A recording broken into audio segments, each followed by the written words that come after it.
نحمده ونصلي على رسوله الكريم أما بعد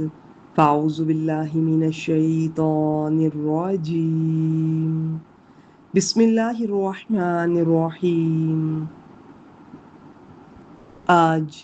انشاءاللہ تعالی بإذن اللہ ہم آسان ترجمہ القرآن کے سلسلے میں سورۃ البقرہ کی اگلی آیت کریمہ آیت نمبر 247 کا آسان ترجمہ دیکھیں گے۔ پچھلی آیت کریمہ سے نیا مضمون شروع ہو چکا ہے، اگر آپ اسے سن چکے ہیں تو آپ کو اندازہ ہوگا، اور آج کی آیت کریمہ سمجھنا انشاءاللہ تعالی آسان ہو جائے گا۔ بسم اللہ الرحمن الرحیم وقال لهم نبیہم اور قال اس نے کہا، کس نے کہا ابھی دیکھتے ہیں، اور یہ کچھ الفاظ ہیں، یہ تو اب آپ کو ویسے ہی یاد ہو چکے ہوں گے۔ قولا اس نے کہا، اس ایک نے کہا، قولو ان زیادہ لوگوں نے کہا، اور کہا لہم ان سے، نبیہم ان کے نبی نے، ان اللہ ان حرف تاکید بے شک یقیناً اللہ، قد بعث اس نے مقرر کر دیا ہے، لکم تمہارے لیے، طالوت کو، ملکا بادشاہ، ملک بادشاہ کو کہتے ہیں، اور ان سے ان کے نبی نے کہا بے شک اللہ نے تمہارے لیے طالوت کو بادشاہ مقرر کر دیا ہے۔ بعثہ کا لفظ یہ کئی معنی میں آتا ہے، کسی کو بھیجنا، اٹھا کر کسی مقصد کے لیے بھیجنا، مقرر کرنا، یہاں پر مقرر کرنا کے معنی میں۔ قالو انہوں نے کہا، انا کا مطلب ہوتا ہے یہ انا ایک ہوتا ہے انا، جس طرح انا لکھتے ہیں اس کا مطلب ہوتا ہے یہ کہ، اور ایک ہوتا ہے انا جو کہ اس آیت میں ہمارے سامنے آ رہا ہے، کہاں سے، کیسے، کیوں کر، یکون لہو اس کے لیے ہوگا یا ہو سکتا ہے، الملک بادشاہت، علینا ہم پر، علا کا مطلب ہوتا ہے اوپر، پر، نہ ہم یا ہمارا کے ساتھ ترجمہ کرتے ہیں۔ تو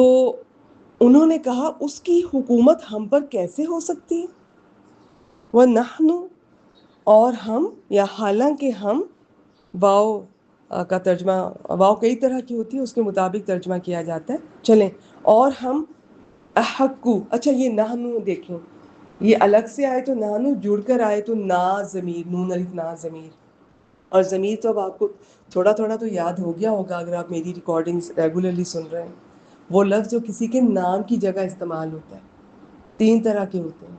first person, second person, third person, اور 14 شکلوں میں ہمارے سامنے آتے ہیں۔ تو یہ نحنو الگ سے ہو تو نحنو اس کا مطلب ہوتا ہے کہ ایک جمع متکلم کی جو بات کرنے والے، فرسٹ پرسن جو بات کر رہا ہے اور زیادہ ہیں، چلیں اس کو بھی رہنے دیں، ہم،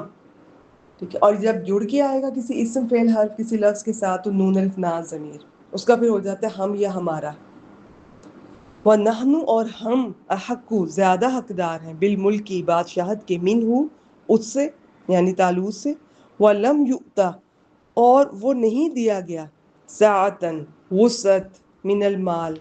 مال میں سے، جبکہ ہم حکومت کے اس سے زیادہ حقدار ہیں،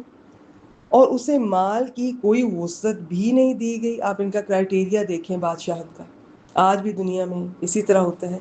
قولا اس نے کہا، کس نے کہا، یہ ان کے نبی نے یہ فرمایا، ان اللہ بے شک اللہ تعالیٰ، یہ ملا کر پڑھیں گے تو ان اللہ اصطفاہ، اور الگ سے پڑھیں گے تو اصطفاہ، مصطفیٰ بھی اسی سے، انہی حروف مادہ سے مل کر بنتا ہے، اس میں کسی کو اس کی خوبیوں کی بنا پر چن لینا مراد ہوتا ہے۔ تو بے شک اللہ نے چن لیا ہے، اور آخر میں جو گول ہا جسے ہا ضمیر کہتے ہیں، یا اس وقت آپ ہو پڑھتے ہیں، میں آپ کی آسانی کے لیے اکثر میں ادائیگی الفاظ کی مختلف انداز سے کر جاتی ہوں، عربی سے ہٹ کر بھی، کہ آپ کو سمجھ آ جائے۔ تو یہ جو آخر میں گول ہا، ہو جسے ہا ضمیر کہتے ہیں، یہ اس وقت طالوت بادشاہ کی طرف جا رہی ہے۔ وہ نبی نے کہا کہ اسے یعنی طالوت کو اللہ نے اسے چن لیا ہے، علیکم تم پر، وزادہ ہو یہ لفظ زیادہ سے پہچانا جا رہا ہے، اور زیادہ کر دیا ہے ہو اسے، بسطتاً کس لحاظ سے، یہ فراخی کے لحاظ سے، کشادگی کے لحاظ سے، کس چیز میں، فی علمی والجسم علم اور جسم میں، یعنی فرمایا بے شک اللہ نے اسے یعنی طالوت کو تم پر چن لیا ہے اور اسے علم اور جسم میں زیادہ فراخی عطا فرمائی ہے۔ واللہ یؤتی ملکہ، اور اللہ یؤتی دیتا ہے، عطا کرتا ہے، ملکہ اپنی بادشاہت، من یشاء جسے وہ چاہتا ہے۔ واللہ واسع علیم، اور اللہ وسعت والا، سب کچھ جاننے والا ہے۔ ان کے نبی نے ان سے کہا کہ اللہ تعالیٰ نے تم پر طالوت کو بادشاہ مقرر فرمایا۔ یہاں غور کرنے کی بات یہ ہے کہ اللہ تعالیٰ نے یہاں طالوت کا نام بتا دیا، آگے چل کر داؤد علیہ السلام کا نام اور دشمنوں کے سردار جالوت کا نام بھی بتا دیا، مگر نبی کا نام نہیں بتایا۔ اس میں یقیناً کوئی حکمت ہے۔ تو بظاہر حکمت یہی ہے کہ نبی کوئی بھی ہو، اطاعت واجب ہوتی ہے اس کی، تو اس کا نام مشہور ہو یا نہ ہو، اور ہمیں بھی اس کا نام ڈھونڈنے اور ذکر کرنے کی ضرورت نہیں ہے۔ پھر طالوت کو بادشاہ مقرر کرنے پر سرداروں نے دو اعتراض کیے۔ ایک تو یہ کہ بادشاہ بننے کا حق ہم اس سے زیادہ رکھتے ہیں، کیونکہ جی خاندانی طور پر سرداری ہم میں چلی آ رہی ہے۔ دوسرا یہ کہ طالوت کوئی امیر شخص نہیں ہے، سرمایہ دار شخص نہیں ہے۔ اگر دیکھا جائے تو آج کی دنیا میں بھی یہی کرائٹیریا ہے۔ تو نبی نے دونوں چیزوں کی نفی کر کے انہیں بتایا کہ سب سے پہلی بات تو یہ ہے کہ طالوت کو اللہ تعالیٰ نے تم پر برتری عطا فرما کر چن لیا ہے، اب اللہ کے انتخاب پر اعتراض کا تمہیں کوئی حق نہیں۔ دوسری یہ کہ حکومت کے لیے خاندان یا سرمایہ کے بجائے علم اور جسمانی قوت کا ہونا ضروری ہے، اور یہ دونوں چیزیں طالوت میں تم سے زیادہ ہیں۔ تیسری یہ کہ اللہ تعالیٰ کسی کو بادشاہت عطا کرنے میں کسی کی مرضی کا پابند نہیں، وہ جسے چاہتا ہے سلطنت عطا کر دیتا ہے۔ ان آیات سے معلوم ہوتا ہے کہ یہ بادشاہت اس طرح خود بذات خود بری چیز نہیں ہے۔ اگر کوئی بادشاہ اللہ اور اس کے رسول کے احکام پر چلے تو صرف بادشاہ ہونے کی بنا پر قابل رد نہیں، آپ اسے خلیفہ بھی کہہ سکتے ہیں۔ چلیے جی، سلائیڈ کو آپ اپنے طور پر خود بھی دیکھ لیجئے گا اپنی دلچسپی کے لیے۔ آج کے لیے اتنا ہی۔ وآخر دعوانا الحمد للہ رب العالمین۔